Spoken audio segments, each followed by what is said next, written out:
remember reading a story a while back about Tenenbaums. Like Gene Hackman didn't quite know what he was walking into on that movie. Yeah, that's Does that true. sound familiar? The story I understand as is like that Wes wrote that part for Gene, and he took Gene out to lunch or whatever to try and sell him on it, and Gene wasn't thrilled about somebody writing him into their script because he didn't feel right about saying no. Right. I don't know if I can really say this, but it didn't go well the first few weeks. Mm-hmm. And then apparently Gene had seen Dailies partway through and all of a sudden saw the genius of Wes. And all of a sudden he shows up on set one day partway through the film, and everyone's like, what's Gene doing here? We're not supposed to film Gene today.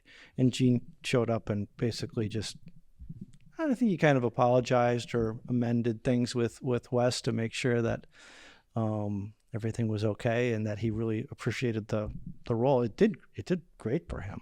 Yeah, he was great in it. Actors and creatives have never had this much power and tools at their disposal. Were you involved in the edit? How do you eat? Writing for me also is therapy.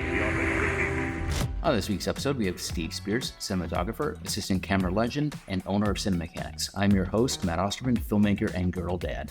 Before we get started, please don't forget to like, subscribe, and comment below.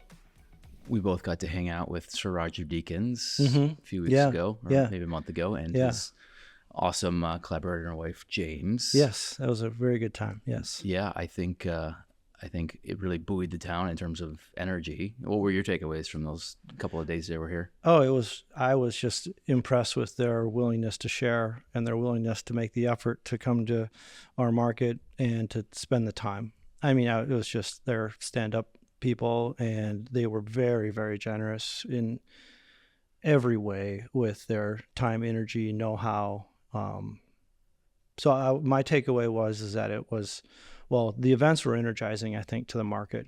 I think people were inspired and motivated, and it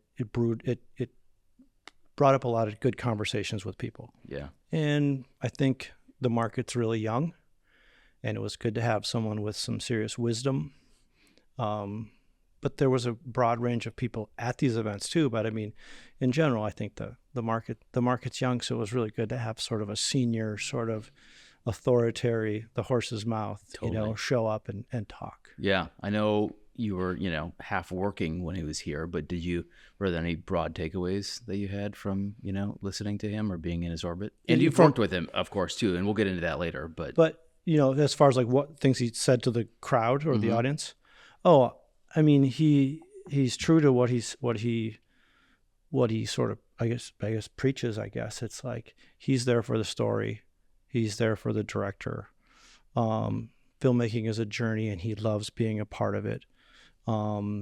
He's flattered to be able to use this job as a way to see the world and to interact with different people, and the friendships and stuff that he's made embodied sort of like what I think we see in filmmaking.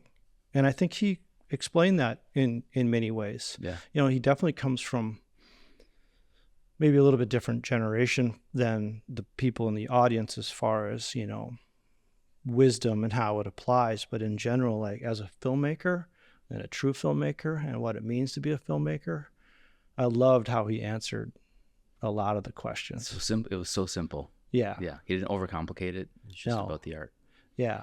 And I thought that was really nice. I mean, no, I think it was a really good event that turned out better than I had imagined. Yeah. Yeah. I was equally, if not more, impressed because I didn't know much about her, but James, his wife and collaborator, she impressed the hell out of me. Yeah. And I have the theory we don't get the modern James Deakins or Roger Deakins without James Deakins. Yeah. She, like, in those interviews, she just grounded him and brought him back because he would get, a little, like, out there, and she'd pull him back down a little bit. Yeah. And make him answer the question, and just brought a sense of humor and levity and... Well, and the name Team Deakins, Yep. It's so true. She is part of the team, and he welcomes her, it appears, as part of the team and become an important part of their process. Yeah. And I can see how it's grown over the years from the scale of movies that he's doing now, wanting someone who he trusts dearly to be on his side and assist. Yeah. And it sounds like she, has a fair amount of input at times, Right. too. And I think that was one of the takeaways, is that people were really impressed, of course, with Roger, but they were like, that James Deakins she is amazing. Yeah, totally. No, that was good. And you were responsible for bringing them to town. So thank you. But tell us about that process a little bit. Well, at Cinemechanics, we've been trying, and we had it kind of on our list, to bring in an ASC cinematographer and just talk to our market or talk to our filmmaker folks here. And we always had a short list of people that we might have a close connection to. And Roger had started to do some of these book signings, and he was getting to be a little bit more public with stuff. So I just reached out to James, and her response was, anything's possible. We would love to come. And it was exciting just from her first reply. And then from there, it was a few conversations with their assistant, and then we had a Zoom call with them.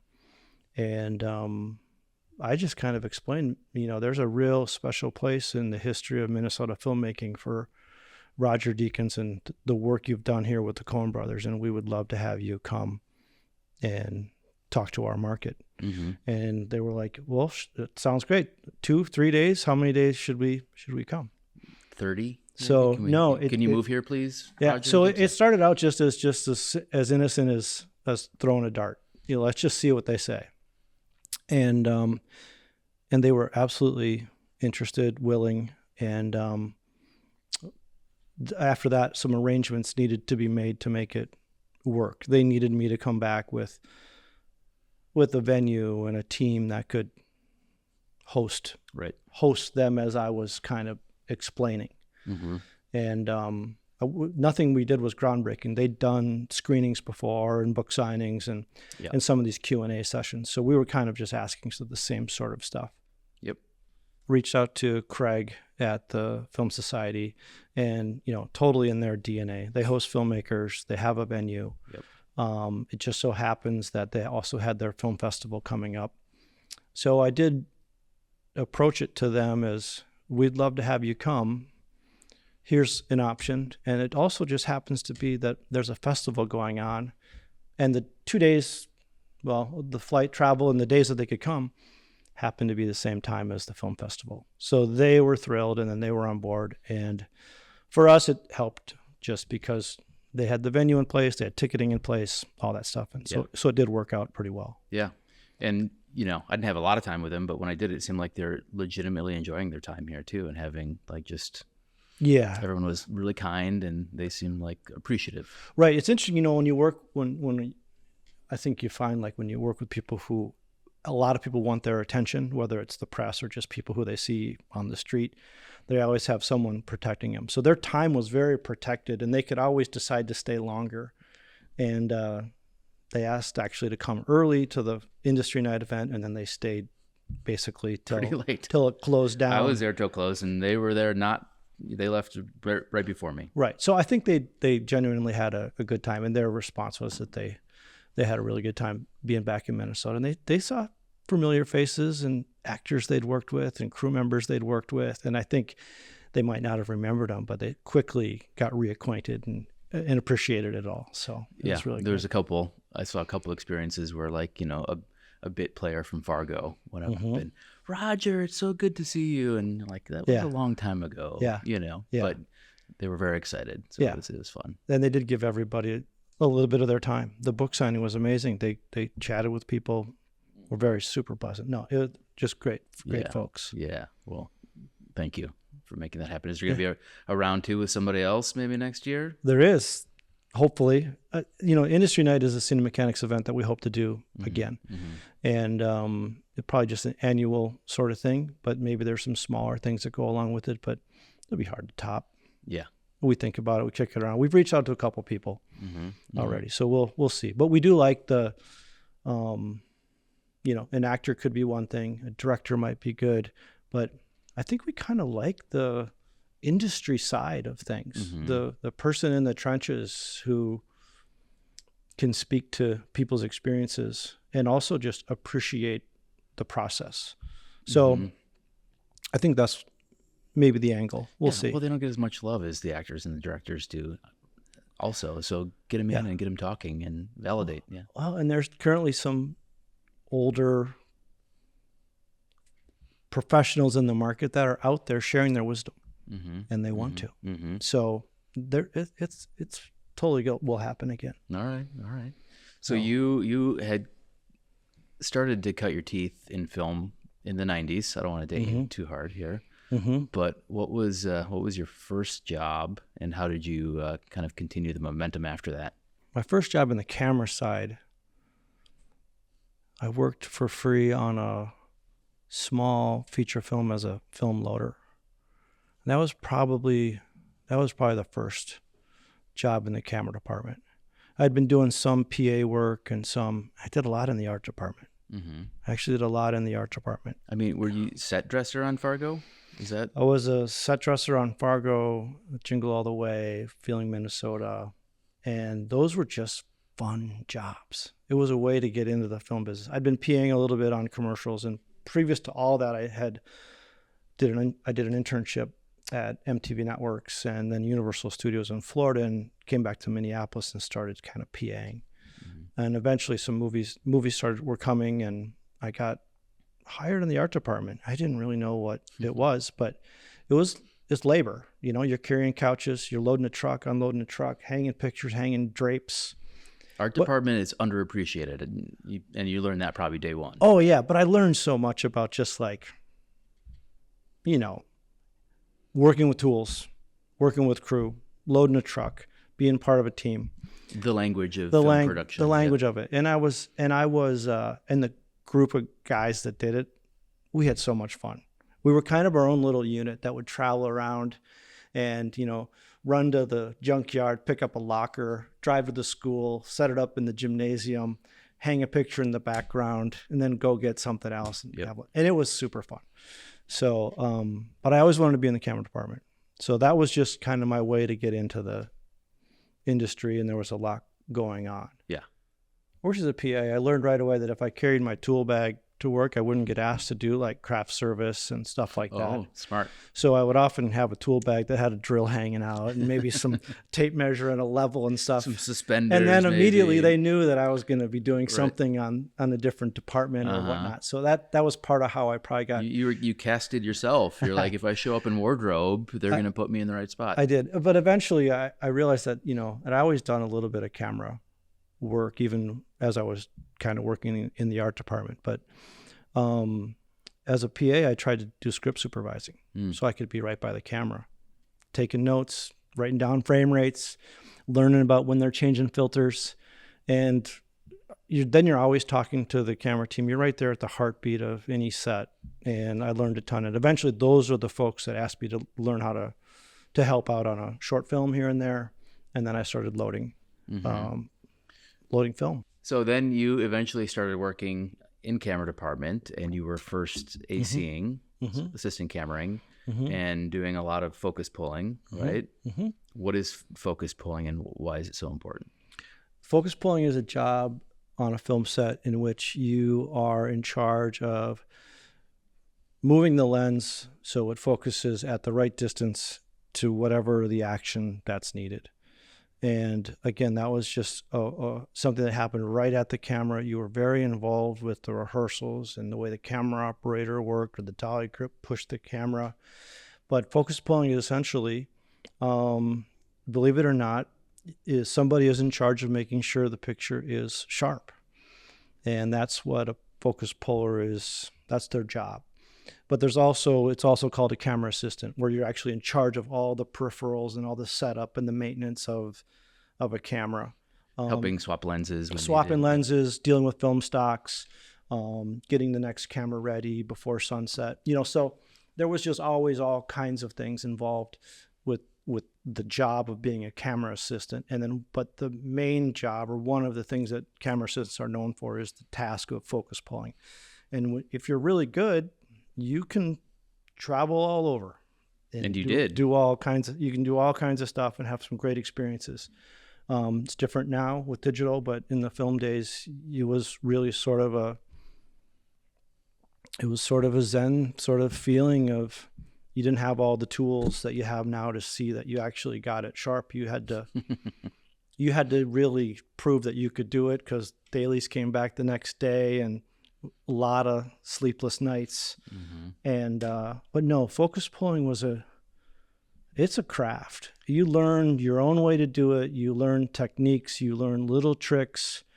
But there was also like this discipline of the process where you did rehearse, and you did have the actors work with you to hit the marks, and they did know what you were doing when you were approaching them to measure something out or put a mark on the floor for them or for you. And you corresponded with the dolly grip during the rehearsals and when the camera was going to pan. So it was very much a wonderful, fun, technical dance. And the audience, typically, or the viewer, doesn't even know that the focus is changing, throughout the scene. You might have to change focus 4 or 5 times within a single shot, right? Because people are moving. Yep. And depending on your lens, you're having to move around to focus. And when it's bad, right? Because you can see it. But when it's good, you have no idea that there's that craftsperson back there doing that. Right. And the complexity of it changes depending on how aggressive the photography might be. If it's supposed to be really shallow, or if it's handheld and there's lots of movement. And shallow, you mean like you have like a 2-inch line? It's harder, and the audience would never know. In most cases, what's hard about it. But well, here, we'll give an example. Like here, we're on a 50 prime. Like, so I'm here. I'm probably out. Yeah. Probably out. Here, hopefully I'm sharp. Lexi. Yeah, it's called depth of field. Yep. It's the amount of acceptable focus you have to render an image, usable. And there are all sorts of charts and graphs and scales and stuff that we used to do. And now there's apps, and now you can see it on the monitors. But as a focus puller in the film days, you didn't have a monitor really to reference anything other than framing. And then you hopefully, if the camera didn't see the ground, you could put marks on the ground at 3 feet, 5 feet, and you could see where the actors hit their mark or not. Yep. But we didn't always have remote focus systems, so we were riding on the dolly right there. But you could always tell when the camera panned because you were right there with them, or they could whisper, "You're soft, you're soft, you're soft." Hated that. Because the DP is looking through the eyepiece, and they can see it, but they're the only ones. And you counted on them to be looking for that. They're looking at framing, and if they're also directing DP, they're looking at performance. So that eyepiece is full of all sorts of things going on in their head. But if it's just an operator and you're mainly the focus puller, they can say, you got him, stop. And it got really, it could get your heart rate changed. Well, and sometimes you have a very complex scene and maybe you're running out of time, or it's expensive and you have to nail it. Yeah. Do you remember any scenes or any movies in particular where like all the pressure is on the focus puller? Oh yeah. No, that would happen on a regular basis. Because at the end of every scene, they say, did you get it? How'd you do? What do you think? Did we get that one? I nailed it. Yeah. Yeah. And they want you to sign off essentially that it's okay to move on. But yeah, no, honestly, there have been some really hard shots. You're working on a telescoping crane for many days at a time. It's constantly free form and moving. Anytime you're working handheld or Steadicam, anytime you're seeing the ground and you need to have marks, anytime you have an actor that doesn't care about marks or a director that wants to improvise, it's very hard. Particularly when we did it with film. So we know you had worked with the Coen Brothers a few times. What was it like to be in their orbit? Fargo was the first movie I worked on from beginning to end, and I worked as a set dresser on that. And that was an absolute eye-opener. I had done a couple little films up till then, but that was sort of like, they were known, they were local heroes. It was a big job at the time. It was probably a small movie, but to work with them was great. I really did learn that, about how that you could see the storyboards in the morning. They had a book in the office you could go see, and as a set dresser, you go, oh, there's a picture in the background at the bar. Right. Who's got the picture? And then you'd go there that day and hang it up. But anyways, no, I remember that movie. as a real eye-opening experience and a wonderful experience. I don't think I had a lot to base it on, other than some day playing here and there on some other films. But and again, I had a lot of time on set, but at the time we'd also just take off and go do our things. But no, the Coen Brothers and that project was it changed my outlook on what filmmaking was, and I pretty much decided what I wanted to do after being a part of a team project like that. So it was cool. And then you worked with him again later on. I did a little bit on a Serious Man. It was much less than that. I day played when they had multiple camera stuff, and they generally work single camera. So when they had two cameras, it was usually to get something ready in advance for the main unit to come. So I did do a few days on a Serious Man, but not as much as Fargo. Yep. Okay, so you worked with Wes Anderson on Royal Tenenbaums. Tell us about that. Yeah, I did 2 films with Wes. One that he directed called Royal Tenenbaums, and one that he produced that Noah Baumbach directed called The Squid and the Whale. And I was a camera assistant on each one of those jobs. Yeah, the DP was a guy named Bob Yeoman, who I did a few projects with after that project. But yeah, was lucky enough to land that opportunity, I guess. Yeah. Oh, I mean, like, how was it working with Wes? Was he pretty collaborative? So he had done Bottle Rocket and Rushmore right before that. And so this was like his first sort of real thing that maybe defined a little bit more of his style that he's known for now, and a huge cast once again. It was fantastic. It was 4 months all in New York.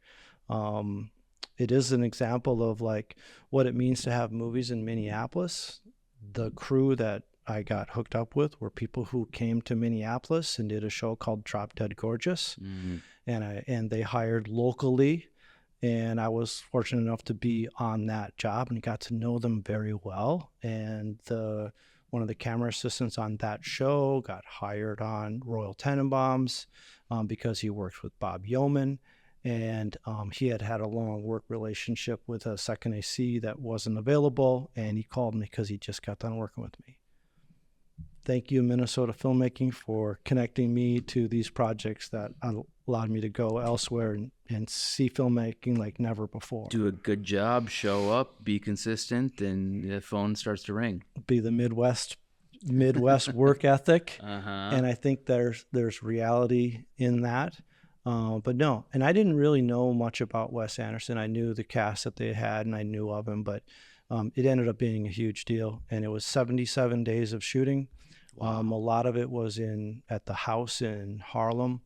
And was it just a lot of take? I mean, like what? Because it wasn't an overly complex. No, complex in the sense of talent schedule. Sure. Complex in the sense that there was some days were like an eighth of a page, but the setup was very meticulous and very Wes-like. Yep.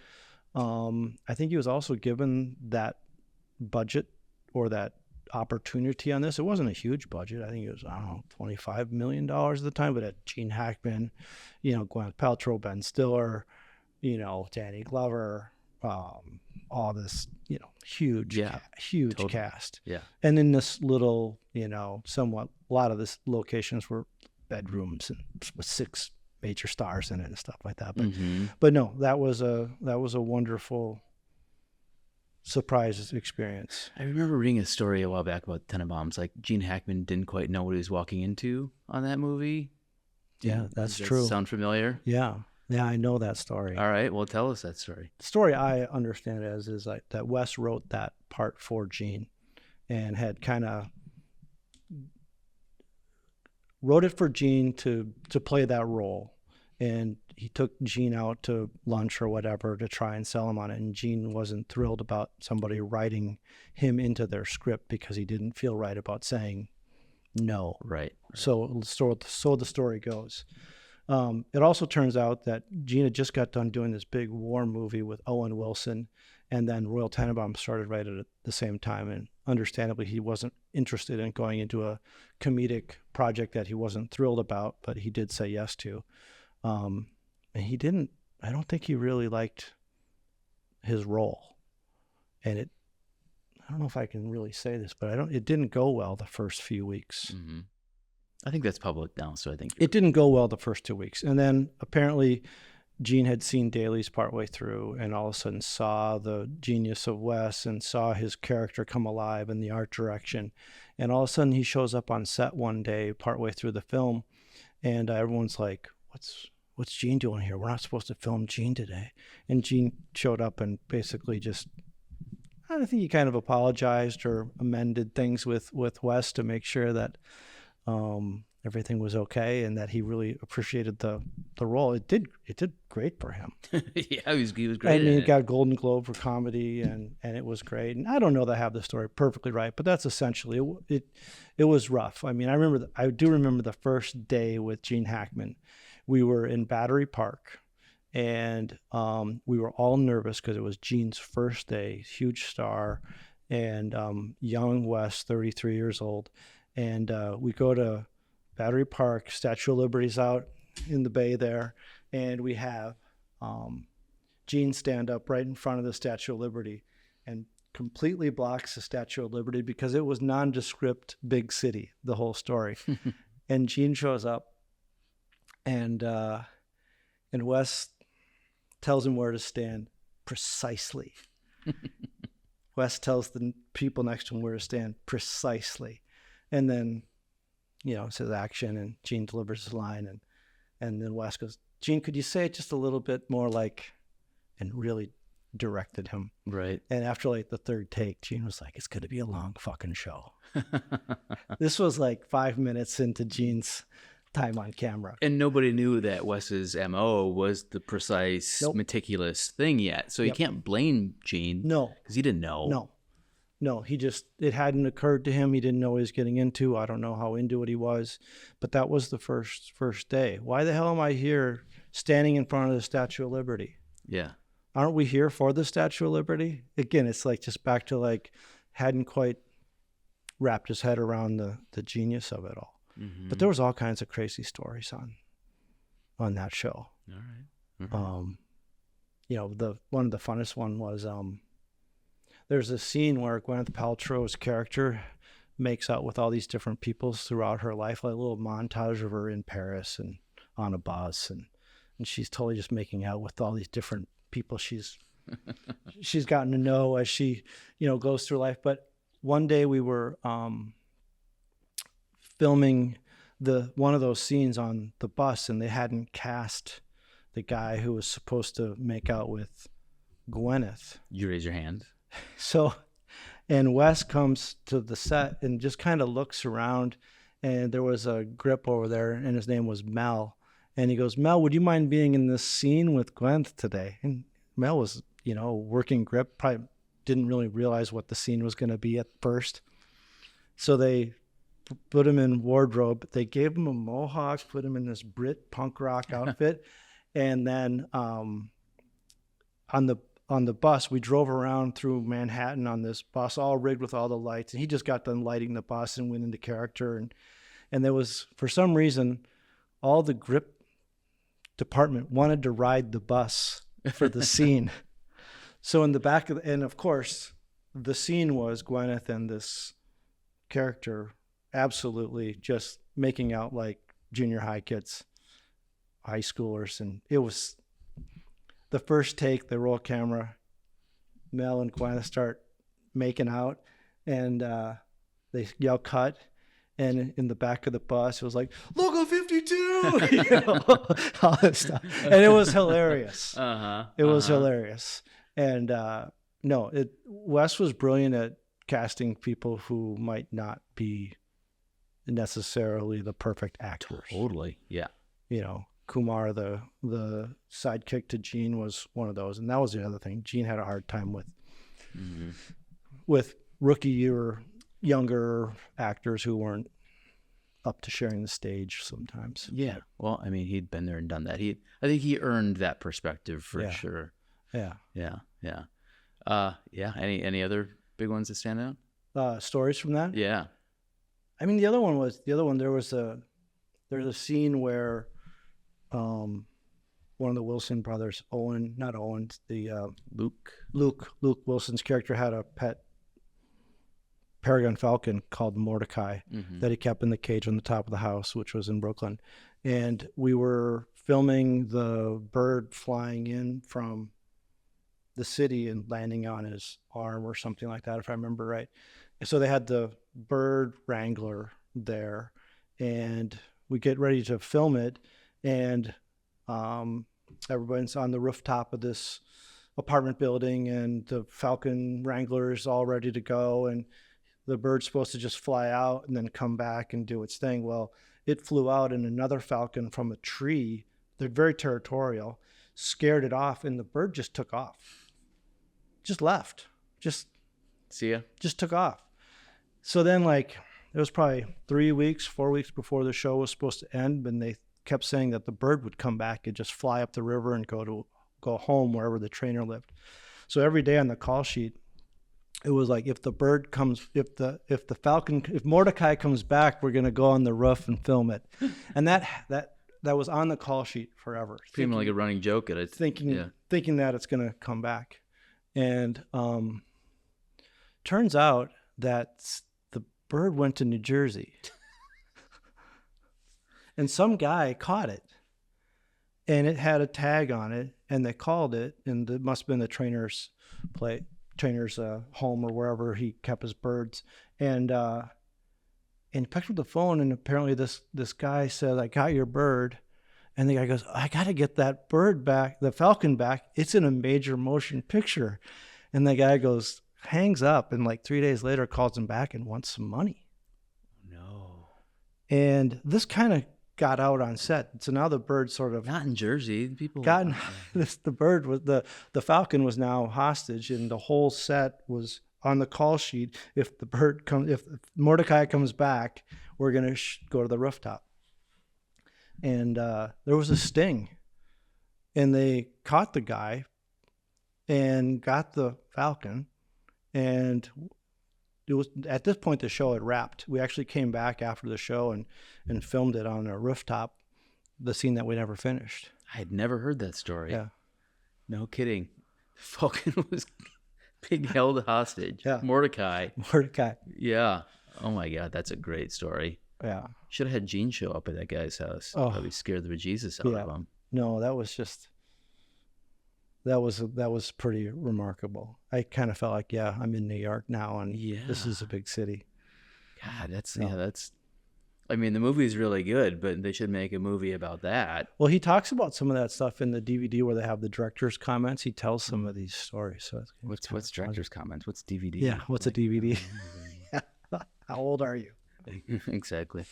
Well, okay, I'm glad we covered that, because that's really good. No, between that and I did a show with Richard Linklater that was really pretty enjoyable too. Those are two of my favorite projects for sure. Mm-hmm, mm-hmm. Sure. I mean, do you have any Linklater stories you want to share, or anything fun from? I did a show called Bernie with Richard Linklater in Austin and Jack Black, and that was just a fun set, fun experience, great cast. Jack Black's a wonderful human being and got to know everybody really well. It was just a really fun group. So that show was super enjoyable and challenging, but it was Linklater has a really great process of filmmaking. He's just a great guy, and and I guess the cast was really decent. Mm-hmm. And I actually liked the story. It was a true story, so it was kind of fun. We shot in some of the exact towns that the story took place at, and all that stuff. So Jack Black. Yeah. He was funny all the time. Seems like he doesn't turn it off. Like, it's who he is. Yeah, he kind of doesn't. No, but who he is super genuine, really funny, but really nice guy. Mm-hmm. But yeah, he sang all the parts, and it was a really kind of a dramatic role to what he'd been used to being cast as. Right.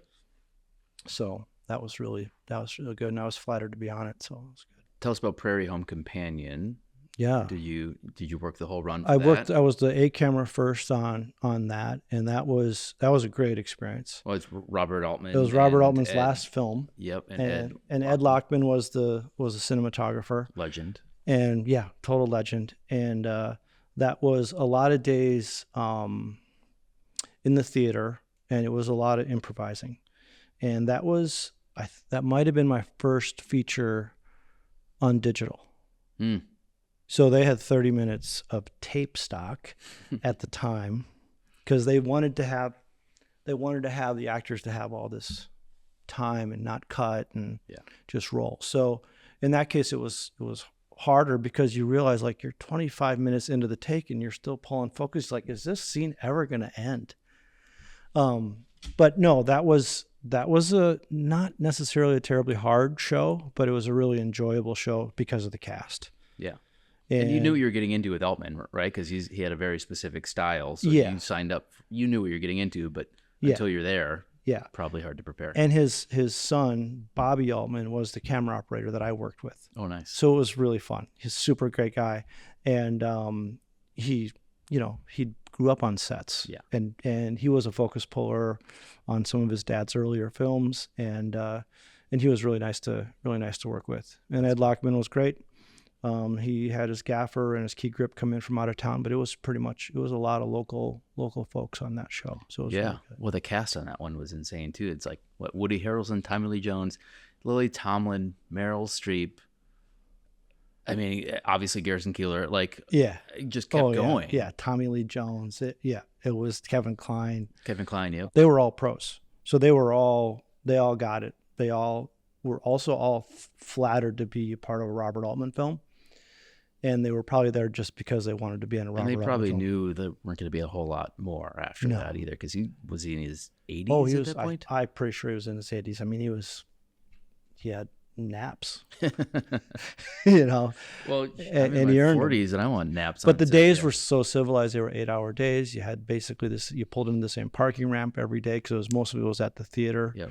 And but no, the cast was all pros, and they weren't there because they were getting some huge paycheck. They were there because they wanted to be a part of that cast and that director. And interesting note, and a lot of people know this, but there was I guess they call it a backup director. It was Paul Thomas Anderson. Oh, I did. Was on the entire film. Yeah, and he was also absolutely honored to be there, and his wife, Saturday Night Live, Maya Rudolph was in the movie too. Was in it as well. Yeah. So was he there the whole time? And he was there the whole time, and he was great, and he was super kind, really approachable. And what was he doing on a day-to-day basis? Well, sometimes he would actually not do much, but other times he would be right there with Robert Altman during all the takes and talk to him. But sometimes Robert Altman was off in the back of the theater. And if they needed to talk to the actors, PT would go up and maybe send a message, to them, or relay something to them. That sounds like the best job.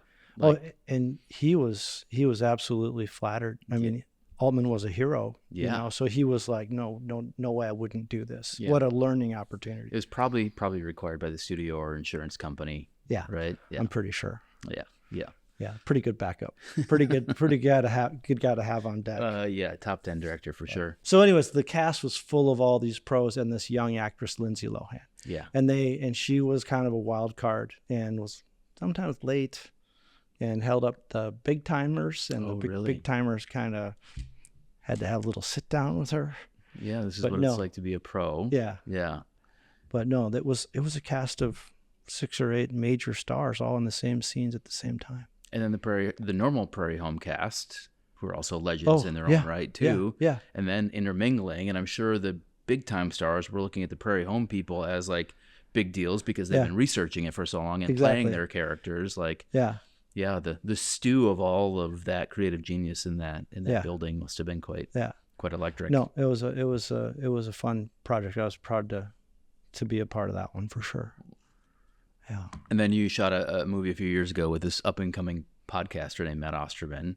Yeah. What was that like? Oh, that was Matt. That was a great experience. Yeah.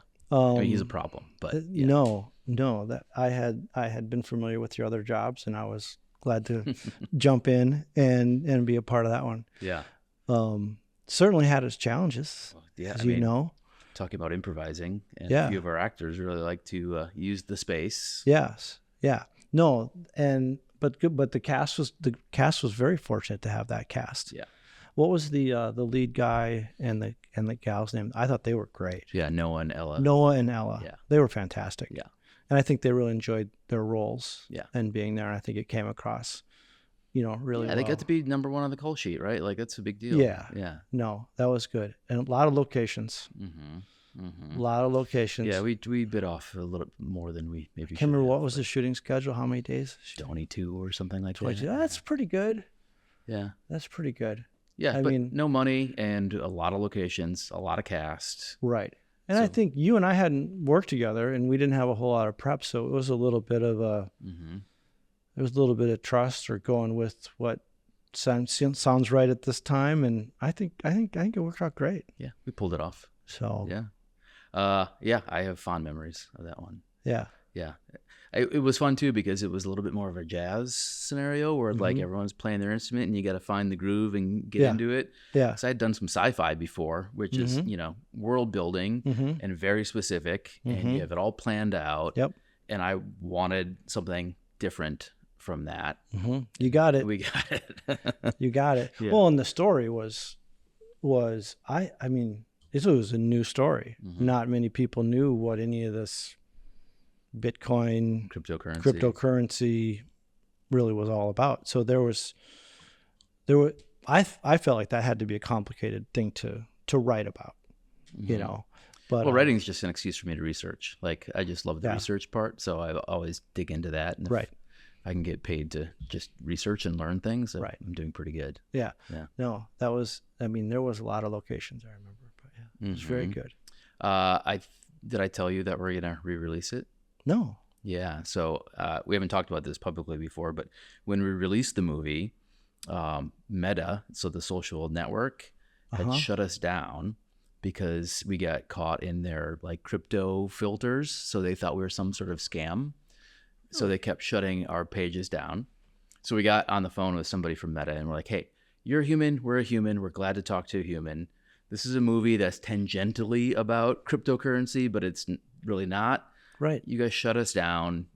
Can you turn us back on so we can, spread the message? And they said, almost literally, we're sorry. The algorithm has given you 3 strikes. There's nothing we can do. Get out of here. Yeah. So what do you do? We're like, okay, how do we pivot? And meanwhile, the distributor, who's great, their PR person had sent out probably 100 pitches to media outlets. And a few weeks later, I followed up with them. I'm like, are we not hearing back from anybody? And they're like, no, we haven't heard back from a single person. I'm like, is that common? They're like, it's never happened. I'm like, okay, that's a problem. Could you look into it? Well, they looked into it. Turns out their firewall didn't allow any of those emails to go out because it mentioned Bitcoin and cryptocurrency. Unbelievable. Yeah. And like, not their fault because they had never distributed a movie about Bitcoin or cryptocurrency before. So I couldn't really blame them. But it was like just these things kept happening. We sold more DVDs at Walmart than we did digital copies, if that tells you. Amazing. Yeah. So we're going to re-release it under the original title, The Fence and the Fox. Oh, really? Yep, this fall. And I always liked that name, actually. Yeah. Well, the irony is we switched it to be more commercial, and it ended up being the antithesis of commercial because we got shut down everywhere. Yeah. But we went back in and did a kind of a director's cut in it. So we moved some things around, took 6 minutes out. So how does the re-release end up happening? Yeah, I mean, I think the distributor is going to treat it almost like a new release because in some ways it's a new movie because it's a different cut. So we haven't worked on the plan yet, but it's going to happen this fall, and they'll put it out on all the platforms again. That's exciting. Yeah. I mean, obviously biased, but it's a good movie. Yeah. It just kind of failure launch with all those little weird things that happened. How would you know? How would you know? Right. You get trapped in stuff that's happening in the background of some guy's firewall. Yeah, totally. Or some company's firewall. Yep. So there's a handful of other stories too, like where it's like, what what, why, you know, so we're going to give it another shot because the distributor really believes in it. Yeah. And they know if we get it out there, it has a chance to do something bigger and better. So yeah. Sometimes you got to talk about the losses too and figure out how to bounce. Right. Yeah. Well, every time I hear the Toto song Africa, I think of my experience on that movie. And what was that actor's name? Jeremy Davies. Jeremy Davies just coming out of wherever he was just at, singing along. Yeah, if you've never worked on a film set before, you get a little loopy because the hours are long and the timing is weird, and like you're just in this creative cauldron with, it's like film camp, right? So you start like picking up on these trends or almost like memes in a way. Yeah. And for whatever reason, Toto Africa like became the theme song. Became the theme song. We did, during post, we did gently look into licensing that song to see if we could get it in the movie. It was just like 10% of the budget. So it was so perfect when he first played that because I had kind of forgotten all about that song. And then all of a sudden it just looks like, I think I probably went home that night and re-downloaded it. Whenever it's played now, I go right back to being on set. Yeah, with that same song. Here. Yeah. Same here. Yeah. That's Thank hilarious. you, Jeremy. Yeah. Let's switch gears a little bit and get into more of like the business and the behind the scenes of film. You had started a camera rental house called Cinemechanics a while back. What was the impetus to do that? Well, when I was working as a focus puller, I started to want to work with my own equipment. I realized that I was, relying on some stuff for my day to day, and it also allowed for me to QC my own stuff. And but that really was, that was just part of it. But what started it really was I got one of the earlier Red One cinema cameras when digital became good enough to be 24 frames a second and resolution high enough to be 4K. And it was a very groundbreaking time. Yeah, the Reds were game changing. They absolutely did that. It's and I had one of those. I got one early, I should say. And so then I had to really learn it, and believe me, there was a lot of new everything to learn about it. The workflow, the transcoding, the boot up time, what it meant to mount and unmount a hard drive to the camera. Were incredibly expensive. And it started out on a hard drive. It literally on like a rubber band mount, spring-loaded mount. There was a hard drive, a spinning hard drive that we recorded to. And I had a Red One, and I got all the bits for it, and it became incredibly intriguing to people to use. But then it had a lot of problems, a lot of issues that, again, it's such new tech for everybody. We didn't even know, why did it overheat? Why did it shut down? How come all the footage is magenta? Yep. What does transcoding mean? But the problems were enough that it got me nervous, so I got a second one. And then, of course, because I felt like I owed it, if I was going to be the rental vendor, I needed to have a backup camera. But then those two cameras ended up on two different jobs. And then I had to get another of this and another of that. And you can see that slippery slope. And before you knew it, it wasn't just me prepping on my porch in my house. I had a real rental house in a neighborhood. Were you getting bank loans to do this stuff? No. Or were you saving your... No, I was a saver. I was saved. Because that stuff was not cheap when it came out. It wasn't, but it wasn't a film camera. It was pretty doable. And oddly, it was rental wise. It didn't take much to pay it off because of the popularity. Right. And there wasn't another one, and there wasn't another player. That's true. In town. So that was like the only in town. There wasn't another player on the market. So it was what it was for quite a while. They had a long run on their own. It wasn't until, that was like 2008. In 2010, Arri finally came out with their Alexa camera, and then that was their first competition, really. And that then changed a lot of things. Yeah, a little more industry standardized. Familiar company, very in touch with filmmakers. different approach and style and marketing. And a lot of people, if they don't know Red, it was started by the Oakley guy, Jim Jannard. Jannard, yeah. Jannard, yeah. Yeah, started by the Oakley guy who was a big-time photographer, interested in photography, and he just had money to, upset the industry. Yeah. And maybe looking back, it's not unlike Tesla's doing to the car industry. Unique personality, willing to has the ability to take the financial risk, but also marketed the crap out of it in ways that, maybe it wasn't as good as everybody had thought, but still it absolutely changed the game. Well, it was like a cool factor to have one and have one on set, right? Like clients, to show it off to your client was a big deal. There was a lot of that. Yeah. And no, it was a big deal. And it was always, but it was interesting because all of a sudden everybody started talking about the tech and the 4K and the resolution. And that definitely changed. You weren't maybe talking about images the same way. You were talking about them from clients weren't talking about film stock, right? No. But now they're talking about like bits per second. Yeah. I know Cinemechanics, you do a lot of like motion control work and rental. Like, tell us about that space, because that seems like it's evolved quite a bit over the years. Yeah, one of the things at Cinemechanics, I mean, we're a camera house by practice and by experience and by what we offer. But we also, when COVID came, we did get a motion control rig called the Bolt. And explain to us what that is. Motion control is controlling a camera by using computer software and telling it exact coordinates based on how the computer tells it to do.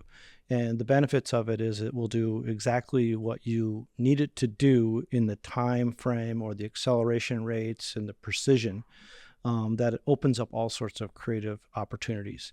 So when you use, and what we have is called a Bolt motion control system, and it's literally an industrial arm that you would see working 24/7 in a factory, either welding parts or painting or whatever. But it's a high-speed industrial arm that this company in the UK wrote software to control and attach a camera to, and then they made a base for it that goes on track.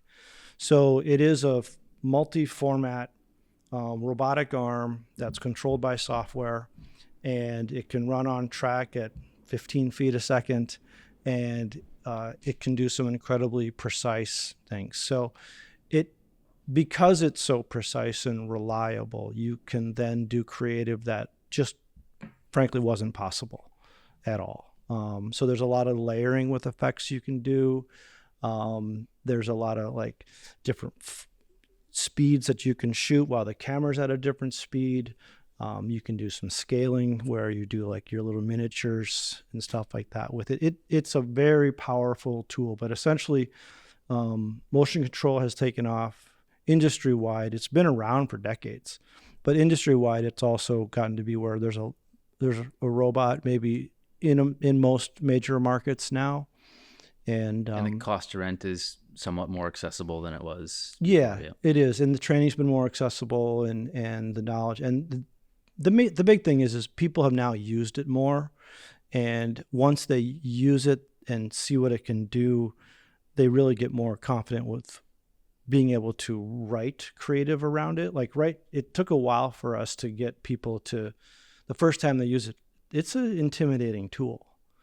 And the first time you use it, it might be a little bit outside of your comfort zone.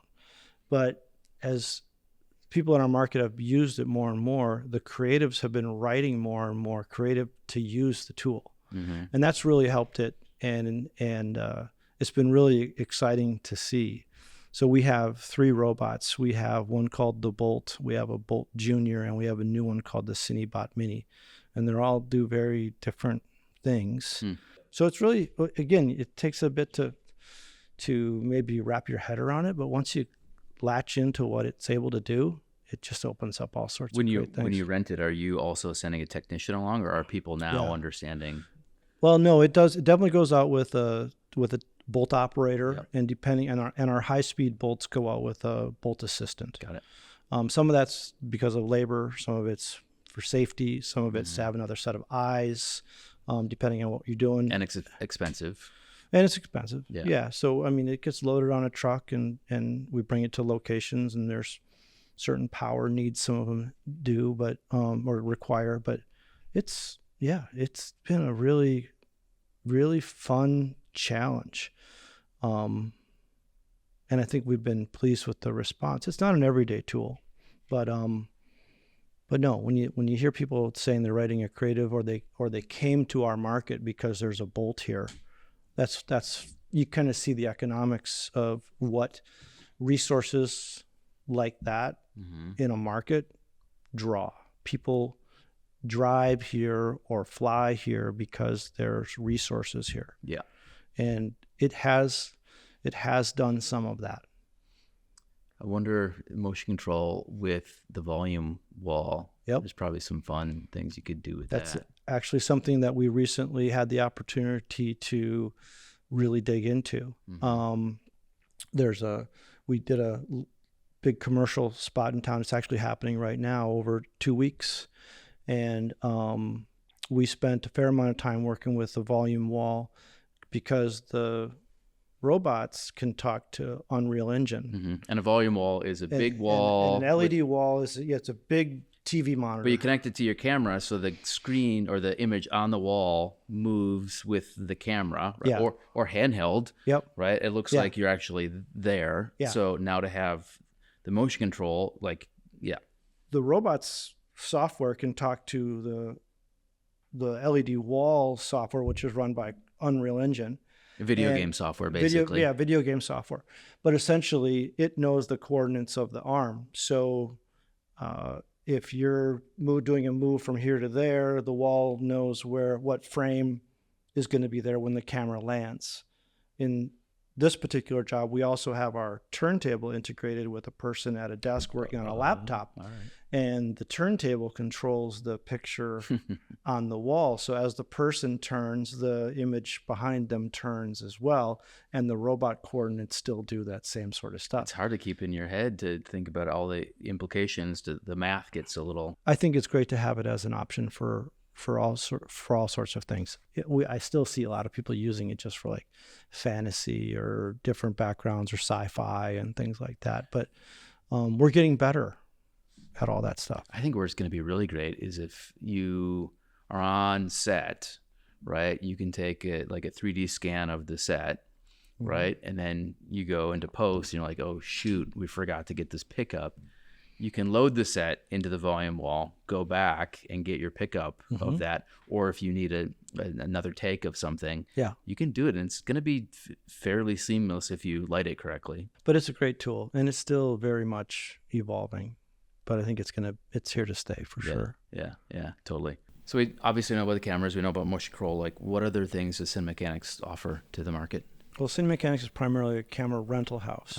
And rental houses are there to support the production work that takes place in a market. Producers want a place they can call and have a fair amount of services that they can count on for their project in the next day or the next week, and have that facilitated by a business that is on their side and that supports their projects from a day in, day out projects. And these relationships are built over time. The projects are of all kinds of scale, but in any market, a vendor, whether it's a grip and lighting house or a stage that has equipment or a camera house or a wardrobe house or a prop house, these are the businesses that help sustain an industry. And what they do is they allow experts to be in one space that people who need their services can come and access and either get help or help organize something that otherwise would be 10 different places or locations or searches here and there. So all the vendors in markets are there to support the productions that happen in those markets by providing their own expertise or their own inventory to what's needed. It's almost like if you equate it to the manufacturing industry, like you have your supply chain, right? And you need your resources, and they need to be predictable, right? You can't build manufacturing unless you have correct. consistent inputs, right? Yeah. So that kind of makes sense to me. Like those vendors and those, rental houses, production houses are the resources to which you can build the final product. Yeah, and we get at Cinemechanics, we get very involved in individuals' careers because the people who come in the door are not the people who are paying or renting our equipment. The producers are in their office somewhere else, but the people we generally have our relationships with are the cinematographers, the camera teams, and even the directors that come in on behalf of the production.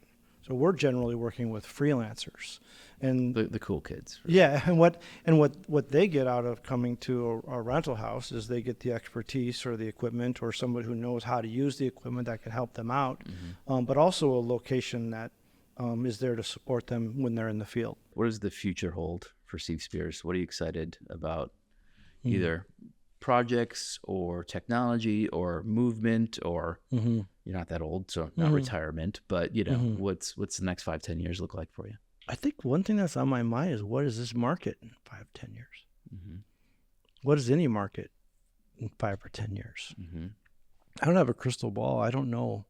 Part of me thinks that we're going through a huge change of tech, but at the same time, I haven't seen it yet. Twin Cities is primarily an ad town, right? And we have some creative work here for sure and some narrative work. That stuff is hurting. The narrative stuff is hurting everywhere right now. Yeah. Has the ad stuff been somewhat insulated, or is that kind of... State of the industry, if you read some of the headlines and forums, it's not great and hasn't been for a few years. And some of it could be ripple effects of the pandemic, the strike, slowing down the economy, but definitely work and the amount of work and the types of work is changing and has changed. The bigger markets that do the narrative stuff are not seeing the same number of episodes, the same projects being shot there. Some of them are going overseas. I mean, this is all stuff that we all read. I honestly feel like Minneapolis as a smaller market, as much as I've noticed a slowdown in things and talking to crew and stuff who have been slower, we're a pretty good self-sustaining market, and we might be pretty lucky. And some of the times the last few years, we've gotten through them okay. It's slowing down, but I think maybe the smaller markets are maybe weathering the storm a little bit better. Always had to be scrappier, maybe, Yeah, or we're open to more types of work here. True.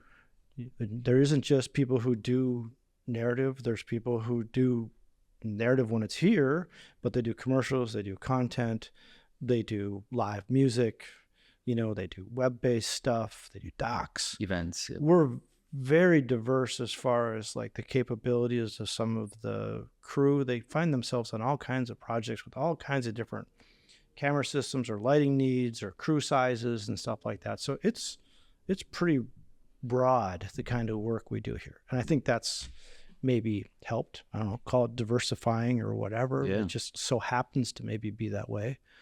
But the next 5 years, I don't know. Yeah. Well, viewing habits are changing so dramatically right now too. It's a little, I don't think anybody knows. Oh yeah. Just the stuff we get asked to shoot now is for 3 different formats. And that's hard, 16 by 9, 1 by 1, 9 by 16, all at the same time. Are you being asked to shoot anything just vertically? Yeah. And there's been plenty of we're just do vertical stuff.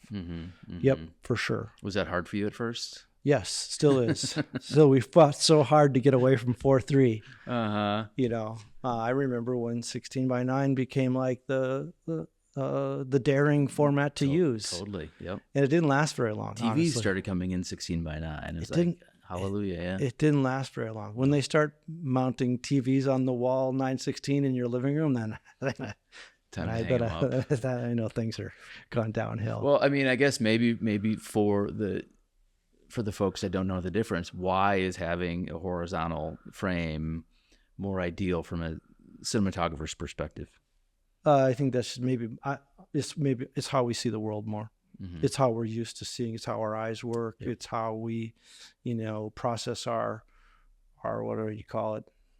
Field of vision and peripheral views and all that stuff. So it's more accepting to storytelling. It's more accepting to a group of people together, seeing the actor and the space at the same time. I think in general, it's become also just ingrained in us that that's what cinema looks like. That's the frame for cinema. And 9:16 is the frame for social media. They're different things. Even the people that have tried to make, a short film in 9:16, it doesn't feel like entertainment. Yeah. Or it doesn't feel like a storytelling or something about it. I think the wide frame is form meets function, right? So we're based the art and the image based on, like you said, the human thing. Now it's function meets form. You have a phone, which you hold vertically. Yeah. So now we're designing the content to be seen that way, and we're losing so much from it because now you just this clip might even be shared in 9:16 vertical, right? Yeah. Because that's the game. But it allows you to really focus on the human because we're vertical beings, but you lose all of the extra information, which is sad. Well, and from a storytelling standpoint, people enter a frame and leave a frame and walk in. People can't enter a frame from up there or down there, right? We don't work that way. No. So that's social media. This is cinema,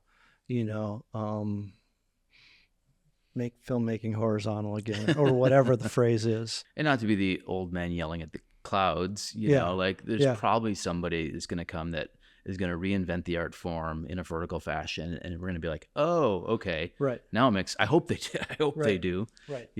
But yeah, maybe it's the goggles. Maybe the goggles are going to bring back widescreen again. Nobody wears goggles. that would be a little awkward. No, I'm pretty bullish on what VR and AR are going to do. Oh yeah. What do you like about it?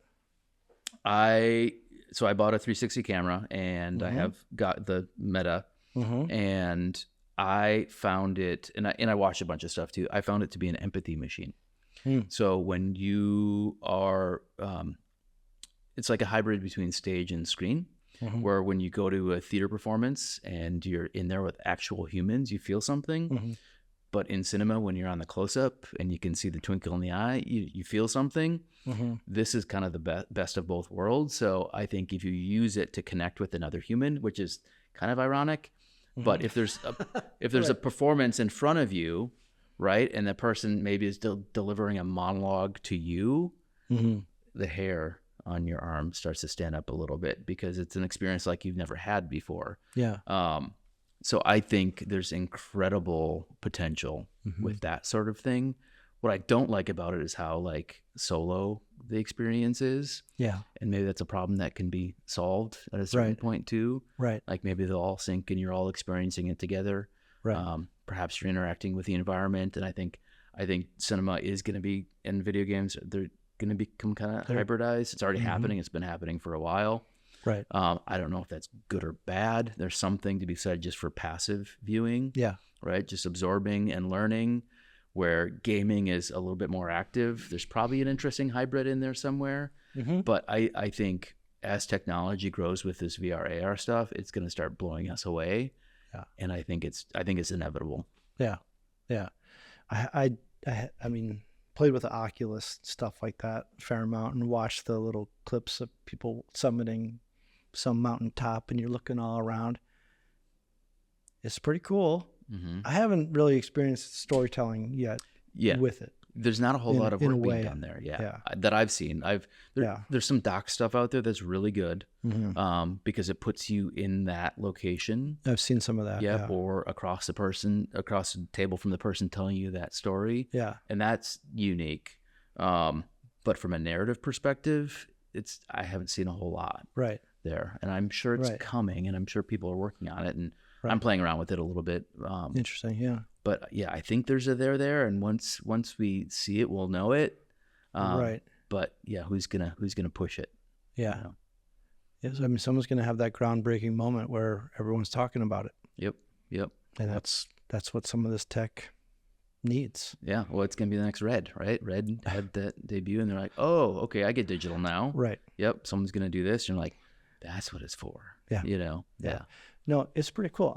It'd be interesting to see where that all ends up, because there's so many applications that people are doing with it right now, whether it's being a doctor or whatever. Yeah. No, I mean, from an industry perspective, it's everywhere. It's gonna change the paradigm in a lot of different industries, including ours. I just don't know if anybody fully knows. But I had somebody on the podcast last season who owns Rem 5. It's a VR studio in town, and he's working on a bunch of stuff and doing a lot of work educating on that. So we talked about collaborating on something. So maybe that groundbreaking stuff's hard. Yeah, I mean, paving that way is that's hard. I did a little bit of that with 3D, and it was very very difficult. Yeah, well, we'll talk again in a couple of years, and we'll have exactly. Any tips or habits that you've applied throughout your professional career that you found have either led to your success, or you think other people should do more of? Anything that we can learn from you that would be helpful? When it comes to being in the industry, and if you want to continue to be in the industry, it's persistence. You got to be able to weather the ups and the downs. They exist, they're real.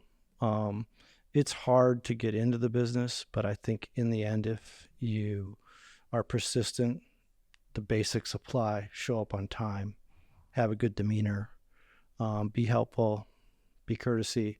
And, I think the basic rules apply. But I think persistence is a big thing. Try not to get too defeated by the fact that it does take a while, and it is hard to get to know people.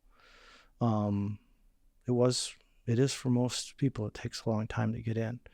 From a technical standpoint, good habits that if you're a camera assistant, good organizational skills. If you're shooting, good pre-pro. I think there's just it's the basics. They pertain to everything. Details matter. Yeah. Details matter. And I think those who put in the extra time see the value of it very, very quickly. And I think the success follows. Any particular industry hot takes, any controversial opinions that are not widely held that you feel pretty strongly about? Right now, I think it's just about, when it comes to jobs, I think it's about staffing. I think people are doing too many roles. And the system works when people are responsible and jobs are delegated, and as they overlap into one person doing too many things, it gets hard and people get burnt out. But everybody also wants to make a living, and they want to stay vibrant and validated, and sometimes we accept more than we should on jobs. But I also think as a market, we get into things where we need to continue to get the next group of people trained. You might not have a second AC on every job, but you should try to get a second AC on every job, because they're going to be the next first ACs. So there are things like that I see in our market that kind of wish was more intentional to properly staff. I think in general, people want to do it and try to do it. Budgets are tight for whatever reason, but I think that's one thing that helps keep a market healthy that I'd like to see here. TV show or movie that you've seen recently that left an impression that people should check out? I just saw Linklater's Hitman. Oh, I've heard it's good. I thought it was really good. I watched it. I thought it was really good. I love you might like it for the writing. I thought it was really good. I like his work though. I like the pace of his shows. I like the characters he brings out. But I thought the story was pretty good. So I would say Hitman was worth the time. Yeah, I haven't seen it yet. And, looking at the trailer and some of the marketing, I'm like, okay, it looks like kind of a cheesy action comedy thing. But it's Linklater. Like, the dude's it's not far off from some of his other stuff. But no, I thought the story was pretty good.